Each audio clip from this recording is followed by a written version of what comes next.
listening to the Author Inside You podcast, a weekly podcast designed to motivate you to finish writing a book, choose a publisher, and have your work build an audience. Keep listening if you're looking to get propelled into the next chapter of your life. And now, it's the Author Inside You podcast with your host, Leah and Matt Rafferty. Hello, and welcome to the Author Inside You podcast. I'm Matt Rafferty. And I'm Leah Rafferty. Joining us today is Russ Grimes, author of The Adventures of a Middle-Aged Man. Russ is a fan of action-adventure movies and fantasy books. He grew up in Michigan and lives there today with his wife and children. Welcome, Russ. Thanks for joining us today. Thanks for having me. Well, Russ, right off the bat, since you're from Michigan, you must be an Ohio State fan. No. Not even a little enthusiasm, not anything? Well, I'm talking to you now from my office in the great city of Ann Arbor. So you can guess who I vote for. Right. Well, we have two nieces who go to University of Michigan, but their parents are Buckeyes. Oh, that's too bad. A lot of tension there on football days. So anyway, tell us how you got interested in writing a book. Well, my occupation is I'm an engineer by trade. So I deal with a lot of technical stuff, a lot of numbers, a lot of spreadsheets and deal with clients and things like that. So my day-to-day is pretty much very focused, very most times out of control, basically do what the clients need you to do. So the reason I decided to write a book was I could control everything. I could control where the storyline went, what I felt the characters, how I could build those characters in the book, and then also control where they start and where they end. Also, the whole idea for this book, actually, it sounds kind of funny when I say it, but this actually stemmed. My first book came from a dream. It's a dream that I had about basically, I think, my alter ego. And from that, I was like, that would be a really neat book to write. And from that, I just kind of started, typing some stuff down. And before I knew it, I had my first book completed. Of course, it took a year and a half to write my first book. But wow, that's still impressive to be able to do it in a year and a half. Yeah, I was very dedicated, and because of that dream, I kind of wrote some notes down. Everything kind of came, and then when I wrote the second book, which is the sequel to the first. I took a little bit longer with that one. Of course, some things had changed in my life, with my children in school, and things are a lot more hectic. But it seems like that first book with the year and a half, I spent a lot of time being able to just, write a half a chapter at a time or write a whole chapter at a time, and just go through and get it down on paper. The hardest part's just getting the kind of the framework and everything down on paper, and then go back through and reread the book and kind of fill in the spots and kind of, help the reader to understand what I was trying to say. Right. And the main character has a family just like your family? Yeah, it's funny. My name's Russ Grimes. The lead character's name is Randy Graham. So little similarity there. Yes. So this family is kind of the fictional, fictional family of my family. There's a lot of similarities in there. I think the names were changed to protect the innocent, with the exception of the dog that's in the family. His name was Buddy, and we did have a dog named Buddy. Unfortunately, he's passed away a couple years ago now, but I figured he was safe. So what does your family think about this? Oh, they loved it. My kids loved it, and in fact, they had a reading month at my daughter's school. When my first book came out, my daughter was fifth grader, and the teacher asked me to come in and read a couple of the sections from my book to the kids and kind of talk to them about writing and how I got into that. So I bet your daughter they loved that. it. I was basically a rock star to them back then. Yeah, that's very nice. And are there illustrations in your book? There are. There's quite a few illustrations. Typically, I tried to work with the illustrator and kind of come up with a picture that sums up each of the chapters in the book. Well, how did you find an illustrator? Well, that was actually when I finally decided on an author. I talked with it was marketingnewauthors.com is basically where you could get the book, and their publishing portion helped me kind of bring my book together. They worked with it. They did the QA/QC for the final edits and things like that, and they had somebody who could draw the pictures and submitted them to me, and we kind of went back and forth on a few, but a lot of them were pretty much spot on. That that illustrator actually read the book, and so he kind of knew what the look and feel was, and kind of put some pictures together, and we finalized it based on that. And so what is the QA/QC? Quality control. Oh, okay. Spoken like a true engineer. Yeah, sorry. that kind of goes over into everyday life some days.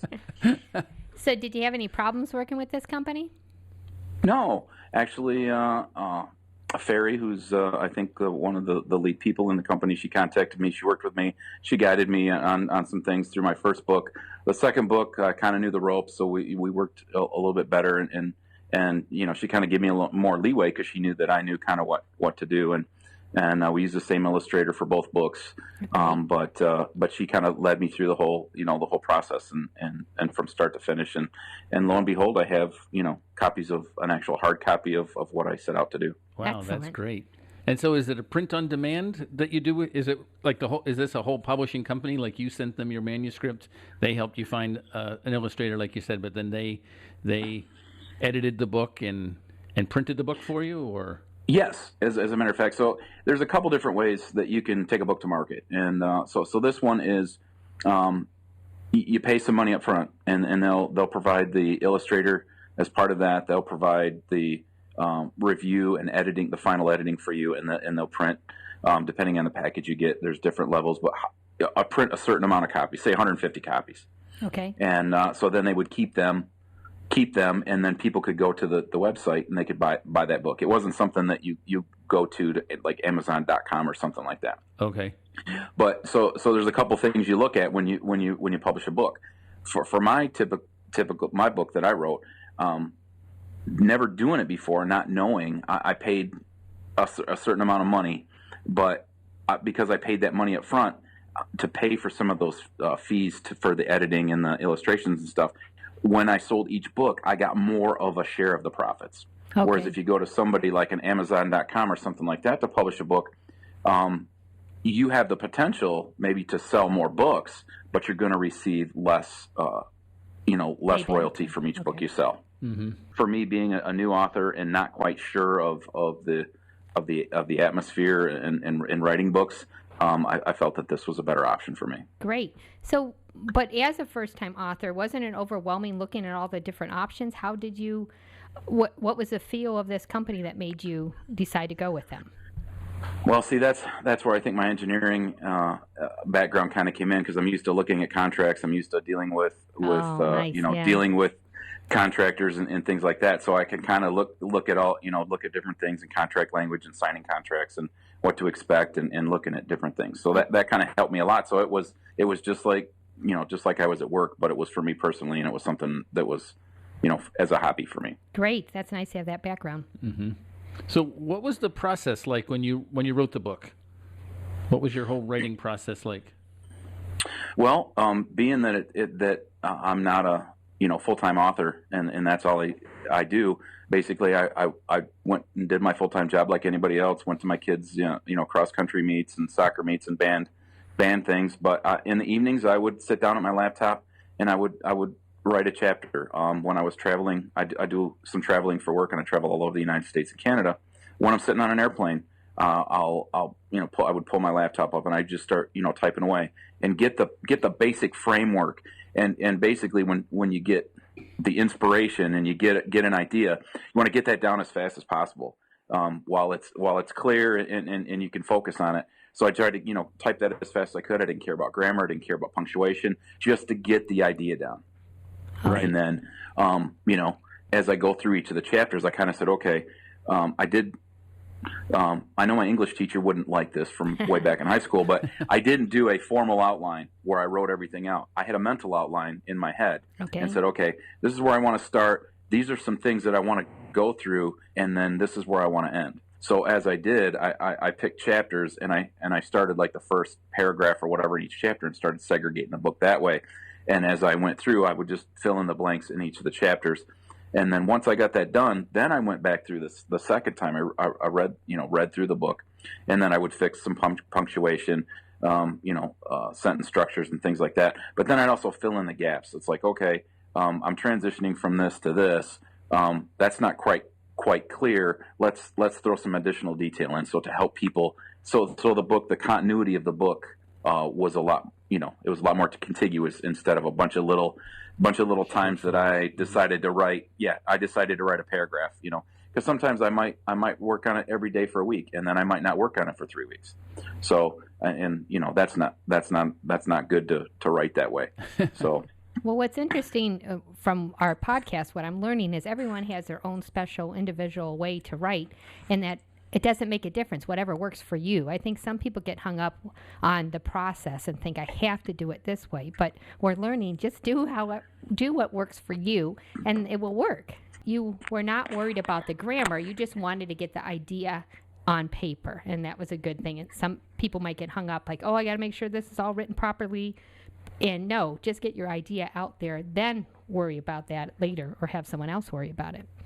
Well, yeah, I still, even though I had an editor review the final book, me being the engineer in me still took over, and I still wanted to get it as best I could. Granted, engineers are typically not good writers, but I think maybe I bridged that gap, or I think this book actually helped me bridge the gap in my working life as well, because I do a lot of writing for my job as well. So great. Oh, that's interesting. Yeah, what do your coworkers think about the book or books?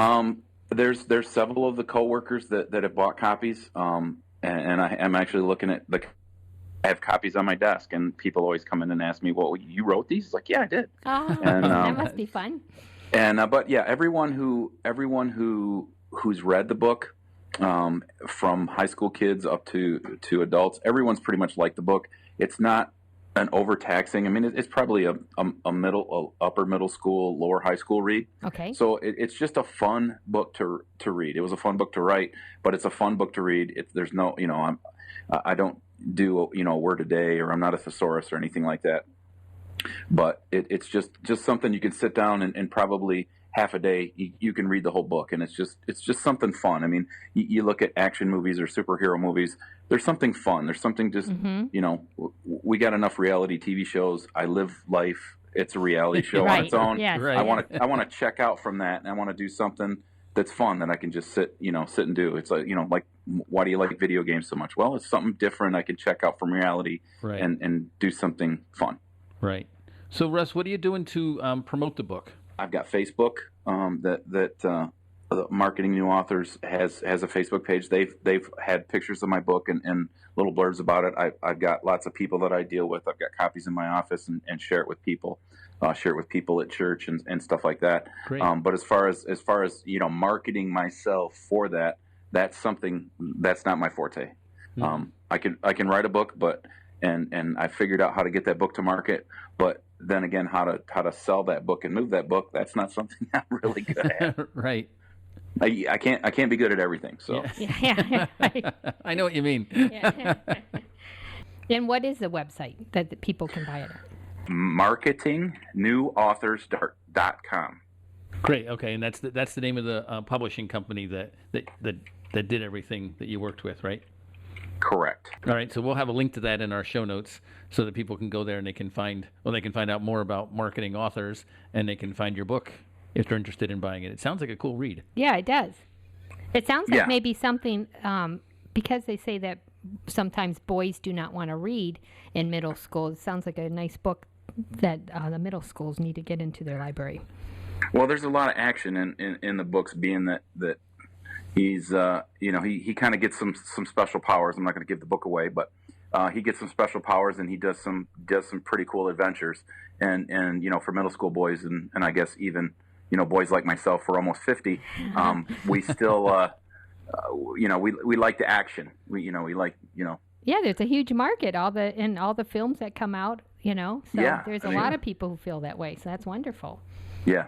Maybe you need to find a middle school teacher in your neighborhood and convince them to buy 30 copies, right?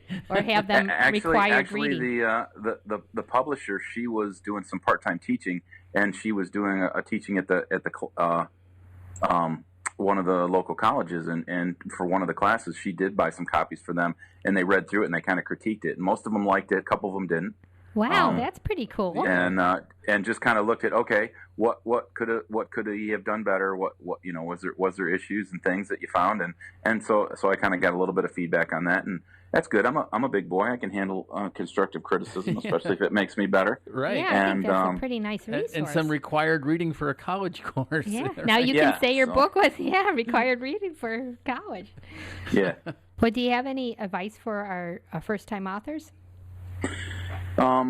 Yeah, I mean, I wouldn't, like I said, don't get caught up on the little stuff. If there's something that you want to do, something you feel that you want to write about, just get it started, get it down on paper. The hardest part is getting started. Once you get started, filling out afterwards it's easy. But just get your thoughts down on paper in some form or another, and then you can go back and you can fill in the gaps. And that's easier once you get that initial. It seems like that initial kickstart is the hardest part. And then after that, things just kind of flow. Once you get more and more of a framework, things just kind of come. At least they did for me. But like I said, the hardest part is just sitting down and getting started. And what about actually then making it? So a lot of people, I think, have books in their mind or stories in their mind, but they don't want to they're afraid to take the step of getting it published. Were you just confident that I can do this right away, or did you have some self-doubt?